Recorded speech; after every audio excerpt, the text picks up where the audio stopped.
Assalamualaikum, Shalom, Om Swastiastu, Namo Buddhaya dan salam kebajikan bagi kita semua. Perkenalkan, nama saya Sandro Kevin. Saya dari kampus Universitas Maritim Raja Ali Haji dengan NIM 200504008. Apa kabar semuanya teman-teman? Semoga teman-teman dalam keadaan baik. Di sini saya akan mengajak teman-teman semua bagaimana proses magang yang sudah saya laksanakan melalui program Kampus Merdeka, yaitu program dari institusi dan bersertifikat dari Kampus Merdeka yang memberikan kesempatan kepada mahasiswa untuk mengasah dan mendapatkan kemampuan pengetahuan dan sikap mendapatkan di dunia pekerjaan dengan cara bekerja dan belajar secara langsung dalam proyek atau permasalahan secara real. Program magang ini mewajibkan kita untuk memilih instansi untuk dapat melaksanakan kegiatan magang. Karena saya adalah jurusan hukum, saya memilih magang di kantor hukum advokat nama LPSA Law Office yang bertepatan di Jalan Tuan Timur Raya Blok S1 nomor 14A, bertepat di Kelapa Gading, Jakarta Utara. LPSA memiliki visi misi yaitu Motto dari LPSA Law Office yaitu Equality Between Law and Humanity, yang artinya kesetaraan antara hukum dan kemanusiaan. Visi yaitu LPSA Law Office lahir untuk menjadi kantor hukum yang berintegritas, berkeadilan tinggi, bermoral, serta menjalankan profesionalitas sejalan dengan hukum yang berlaku untuk memberikan bantuan hukum terbaik bagi setiap para pencari keadilan.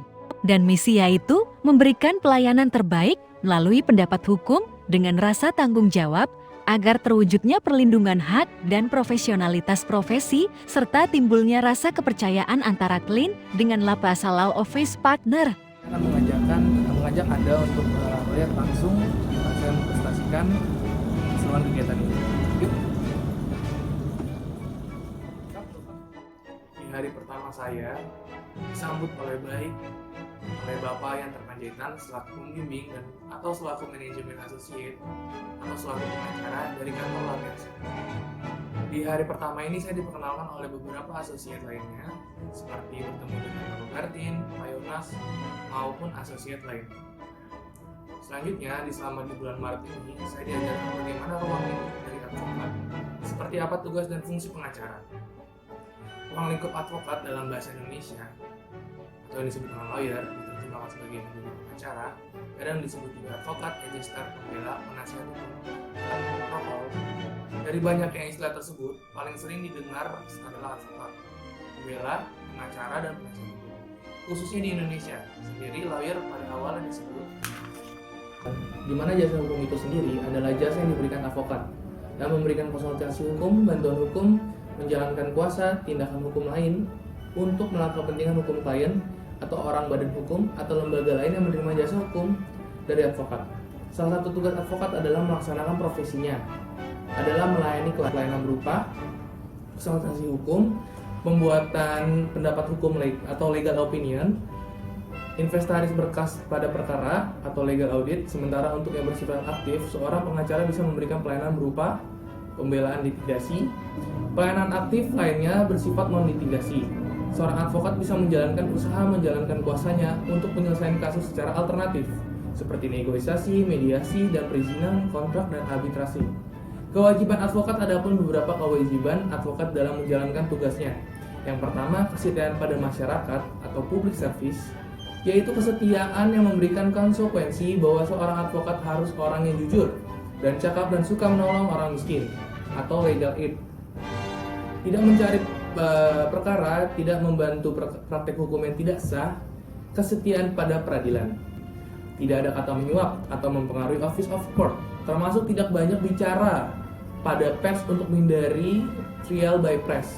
Kesetiaan pada klien adalah orang yang mencari perlindungan hukum atau bukan hanya meminta pertolongan pada advokat. Oleh karena itu, advokat harus melindungi termasuk kehormatan klien dan kesetiaan sesama rekan sejawat. Kewajiban untuk saling menghargai dan menjaga kehormatan dengan cara menjaga kualitas profesi yang baik maupun moral dengan teknik berperkara. Hubungan advokat dengan klien, adapun hubungan advokat dengan klien dalam penanganan kasusnya. Di antara itu yaitu advokat dalam perkara-perkara perdata harus mengutamakan penyelesaian dengan jalan damai. Setelah itu, advokat tidak dibenarkan memberikan ketenangan yang dapat menyesatkan klien mengenai perkara yang sedang diurusnya. dalam menentukan besarnya honorarium advokat wajib mempertimbangkan kemampuan klien. Advokat tidak dibenarkan membebani klien dengan biaya yang tidak perlu. Advokat juga dalam mengurus perkara cuma memberikan perhatian yang sama seperti terhadap perkara yang mana ia menerima uang. Advokat harus menolak mengurus perkara yang menurut keyakinannya tidak mempunyai dasar hukum. Advokat tidak dibenarkan melepaskan tugas yang dibebankan kepadanya saat-saat yang tidak menguntungkan polisi, klien, atau pada saat itu akan dapat menimbulkan kerugian yang tidak dapat dan tidak mengurangi ketentuan sebagaimana yang dimaksud dalam pasal 3 huruf A. Advokat mengurus kepentingan bersama dari dua pihak atau lebih, mengundurkan diri sepenuhnya dan pengurusan kepentingan tersebut apabila di kemudian hari timbul pertentangan kepentingan antara pihak-pihak yang bersangkutan. Hak retensi advokat tetap ada di klien, diakui sepanjang tidak adanya menimbulkan kerugian atau kepentingan klien. Selanjutnya di bulan pertama ini saya melihat bagaimana pengacara dan konsultasi hukum pada klien-kliennya. Di sini saya melihat bagaimana caranya pengacara menangani klien. Saya lihat dan saya pelajari pengacara memiliki dua metode dalam menangani kliennya, yaitu pasif dan aktif. Ketika klien sedang mengutarakan apa permasalahannya, pengacara cukup mendengarkan. Dengan kata lain, metode yang digunakan pengacara menjadi pasif. Lalu ketika klien meminta tanggapan atas penyelesaian perkara dan mengutarakan bagaimana bentuk perlindungan hukum atas langsungnya pengacara, menggunakan metode aktif. Dan saya juga diajarkan untuk tidak menjanjikan kemenangan kepada klien bila masuk pra peradilan, agar tidak berjanji manis di kemudian hari. Selanjutnya saya diajarkan juga untuk mempelajari legal drafting atau surat-surat menyurat di dalam hukum. Di bulan ini saya juga diajarkan untuk membuat surat kuasa. Surat kuasa ini adalah dokumen atau surat kegunaan untuk memberikan kewenangan penuh kepada pihak atau untuk melakukan suatu tindakan atau upaya hukum. Surat kuasa ini juga memiliki pengaturannya loh. Di dalam pasal 179 KUH Perdata tertulis menjelaskan bahwa pemberian kuasa adalah suatu persetujuan berisikan pemberian kekuasaan kepada orang lain yang menerima untuk melaksanakan sesuatu atas nama orang yang memberi kuasa. Dari hal yang saya pelajari juga, surat kuasa ini juga memiliki unsur-unsur, yaitu judul, kalimat pembuka, identitas kantor hukum atau alamat kantor hukum, dan yang dikuasakan, nama pemberi kuasa atas klausul dan hak substitusi, honorium dan atau referensi, penutup, materai hingga tanda tangan. Selanjutnya masuk dalam bulan kedua. Di bulan kedua ini saya juga mendapatkan ajaran bagaimana tinjauan umum tentang somasi dan cara pembuatannya. Saya diajarkan untuk membuat surat somasi dengan tujuan untuk memberikan kesempatan kepada pihak calon tergugat untuk berbuatan suatu hukum atau menghentikan suatu perbuatan sebagaimana tuntutan pihak penggugat. Dari hal yang saya pelajari di kampus, aturan somasi ini telah diatur dalam sebuah kitab undang-undang hukum perdata pada pasal 1238 dan juga dalam pasal 1243 KUH Perdata menyebutkan bahwa tuntutan mengenai uang prestasi atau suatu perjanjian yang hanya dapat dilakukan jika seorang berutang tetap melalaikan kewajibannya meski telah diberi suatu peringatan bahwa dia melakukan kewajibannya. Surat gugatan ini adalah sebuah tuntutan yang di dalamnya terdapat sengketa dan menjadi landasan pemeriksaan perkara yang akan diajukan di Ketua Pengadilan Negeri, yang mana ada salah satu pihak sebagai penggugat kepada pihak lainnya atau tergugat. Surat gugatan ini membahas tentang perihal wan prestasi atau ingkar janji, karena sesuai dengan pasal 1338 ayat 1 KUH Perdata menentukan bahwa perjanjian atau kontrak itu mengikat bagi mereka atau pihak-pihak yang membuat sebagaimananya layaknya undang-undang, atau dalam bahasa Latinnya pacta sunt servanda, harus dipenuhinya membawa konsekuensi hukum kepada uang prestasi bila tidak dilaksanakan. Maka tergugat juga harus mengembalikan seluruh pembayaran yang telah diberikan penggugat. Dan di minggu ini teman-teman, saya juga diajarkan gimana caranya di tahap-tahap persidangan di pengadilan negeri. Di bulan ketiga ini, saya lebih mendalami menjadi pengacara, karena di bulan ketiga ini saya diberikan tugas untuk memberikan beberapa argumen terhadap kasus klien dan juga mencari pasal-pasal sebagai kajian kepada klien atas permasalahannya dalam bentuk legal opinion.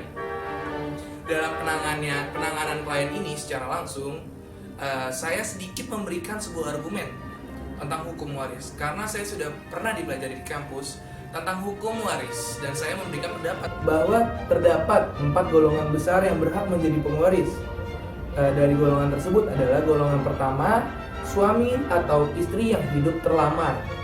Di golongan kedua, orang tua dan saudara kandung pewaris. Di golongan ketiga, keluarga dalam garis lurus ke atas sudah bapak dan ibu pewaris. Golongan keempat, paman dan bibi pewaris baik dari pihak bapak maupun dari pihak ibu. Keturunan paman, bibi sampai ke-6 dihitung dari pewaris. Saudari dan kakek dan nenek beserta keturunannya sampai derajat ke-6 dihitung dari pewaris. Karena klien kami di posisi golongan kedua, saya menjelaskan bahwa ibu ini tetap menjadi pewaris, tetapi harus memenuhi unsur upaya hukum. Kemudian hari saya diberikan tugas untuk membuat legal opinion versi saya sendiri dengan tuntutan permasalahan, yaitu bahwa tergugat menjanjikan hasil proyek terhadap penggugat dengan meminjamkan uang dari penggugat sebesar 40 miliar. Sehingga 4 tahun proyek ini masih belum mendapatkan hasil, penggugat merasa dirugikan dan meminta bantuan hukum ke kantor pengacara lain. Tetapi kantor hukum lain itu hanya bisa menarik 80 juta saja. Dan sudah tidak sesuai karena dalam perjanjian membayar hutang di depan notaris, tergugat mampu membayar kerugian sebesar 25 miliar dengan dicicil 200 sampai 300 juta per bulannya. Lalu di dalam opini hukum saya membagi 2 penyelesaian perkara ini, yaitu secara perdata dan pidana. Di dalam upaya perdata saya menjelaskan bahwa ganti rugi dalam konsep hukum perdata dikarenakan adanya perbuatan melawan sendiri atau orang lain secara melawan hukum dengan memakai nama palsu atau martabat palsu, dengan tipu musyiat ataupun rangkaian hubungan untuk menggerakkan hati orang lain untuk menyerahkan barang suatu kepadanya atau supaya memberi utang maupun penghapusan utang. Diancam karena penipuan dengan pidana penjara paling lama itu 4 tahun. Paling lama 4 tahun.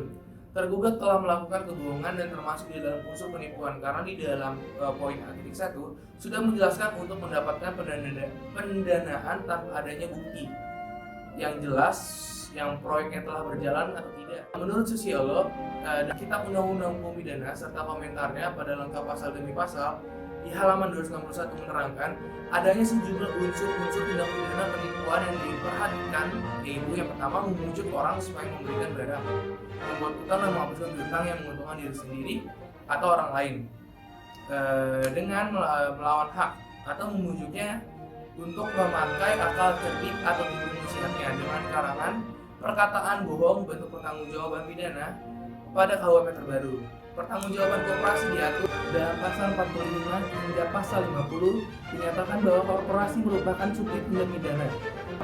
Meskipun tanggung jawab koperasi bersifat terbatas, tapi seluruh pengurus koperasi termasuk komisaris dan direksi dapat ikut bertanggung jawab atas tindakan yang dilakukan mengatasnamakan korporasi atau doktrin percing the corporate fell dalam Undang-Undang Nomor 40 Tahun 2008 tentang persoalan terbatas. Pasal 46 ayat 2 Nomor 10 Tahun 1986 tentang perbankan, apabila persoalan terbatas perserikatan atau koperasi menghimpun dana dari masyarakat dalam bentuk simpanan tanpa izin atau usaha dan pimpinan Bank Indonesia, maka penuntutan terhadap badan-badan hukum tersebut dilakukan baik terhadap mereka yang memberi perintah melakukan perbuatan itu atau yang bertindak sebagai pimpinan dan perbuatan atau terhadap kedua-duanya. Selanjutnya masuk di bulan ketiga ini juga saya mengikuti persidangan dalam kasus utang piutang yang telah saya buat di dalam surat gugatan. Di sini saya menyaksikan persidangan awal hakim meminta kita untuk pemeriksaan gugatan dan seperti di gambarnya yang di sini. Di minggu selanjutnya saya dan rekan-rekan LAPEASA mengikuti persidangan tahap awal terkait kasus sebelumnya, yaitu persidangan tahap mediasi. Dan di sini saya akan menunjukkan beberapa cuplikan videonya. Menurut hasil dan penelitian saya, di sini saya melihat bahwa hakim atau mediator di mediasi ini sebagai figur sentral, sebab itu seorang hakim dituntut tahu segalanya. Yang menurut bahasa Latinnya itu adalah ius teoria novit. Di sini mediator bersikap profesional serta idealis. Karena dari yang saya lihat, peran mediator ini sebagai pihak yang netral dan tujuannya untuk penyelesaian sengketa dengan jalur perdamaian.